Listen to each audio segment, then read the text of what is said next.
They gave black people a microphone. I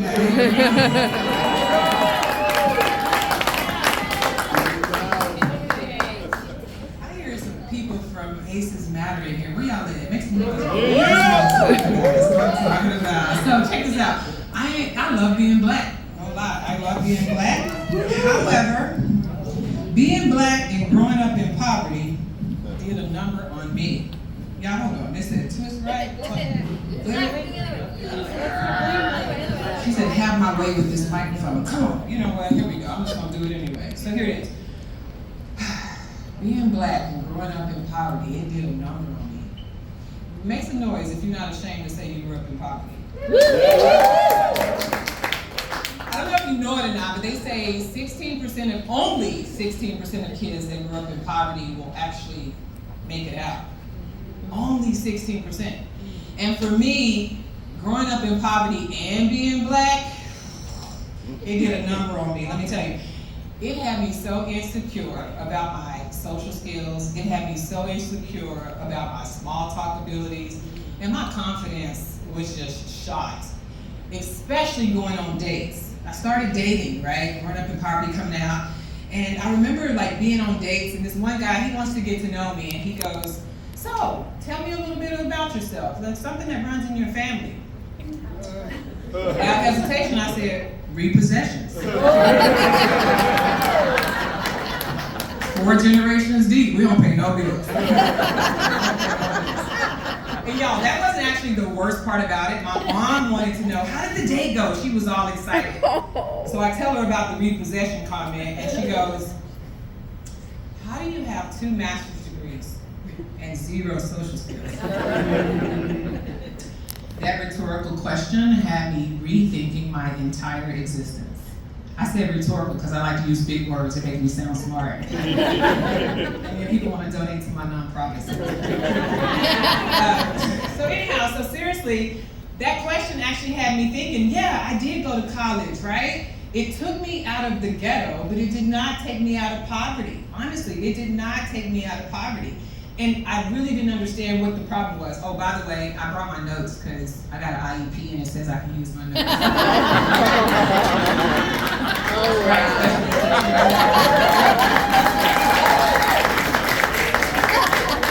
So y'all, seriously, I thought I was doing everything right? I'm following the American Dream checklist. I'm gonna go to college. I'm gonna get good grades. I'm not gonna get arrested again. I'm gonna get a high-paying job.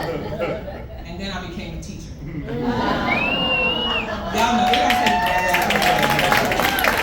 it doesn't take rocket science to know that teachers don't make a lot of money, right? So now, not only do I have student loan debt, I got payday loan debt too. Yeah, I gotta know my audience. Y'all don't look like y'all know payday. Anyhow, I don't want you guys to feel sorry for me because honestly, I made it out. I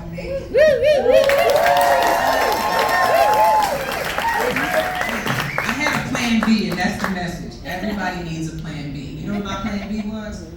Bankruptcy. And Bumble. I needed a fresh start. I got on Bumble and I found me a rich white man.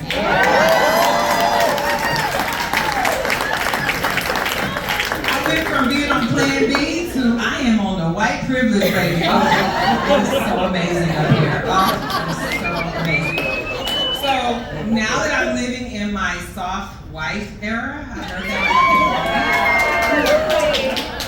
I fell in love. Oh my God, I knew he was the one. Y'all know how I knew he was the one? I knew he was the one because I learned for the first time that yelling is actually not a love language. But I really knew he was the one when he pulled up in that Maserati. And I was like, "You got Gap insurance on that thing?" And he was like, "What's Gap insurance?" I was like, "Shit." No, but seriously, we have been together this month 9 years. We've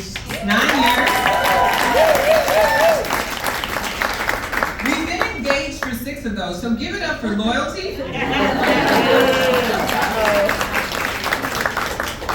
procrastination, and reparations.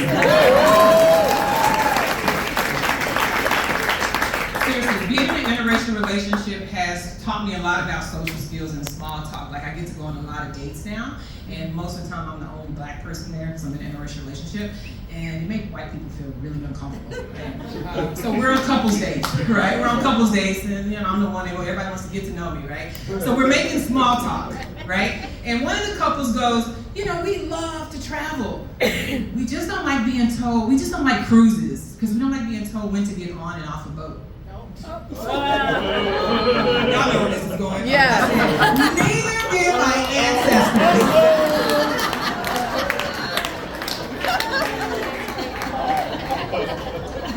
Probably shouldn't have said that. I had to sit there. And then I did it again, because we live in the suburbs, we're rich white people, right? So I guess small talk is important when you're at the mailbox. You gotta get to know your neighbors. LOL, right? We're at the mailbox, and this British couple comes up. They couldn't be any more polite than you've ever imagined. And they got the cutest little French bulldogs, one of which my fiance wants. The wife goes on and she's like bragging about the French bulldog and how awesome they are. But then her husband interjects and he goes, yeah, but they fart a lot. I point over at my fiance and I said, I'm having the same problem with this guy. I'm so glad y'all laughed because nobody else did. Sit there. It was so awkward. So yeah, my whole life has been an anomaly. Another big word, ching-ching. 2 master's degrees, 0 social skills, family of repossessions, and the only way out of poverty was to date outside my tax bracket. So here I am behind the microphone. Most people get into comedy because their friends tell them they're funny. I had to get into comedy because my friends kept asking, are you autistic?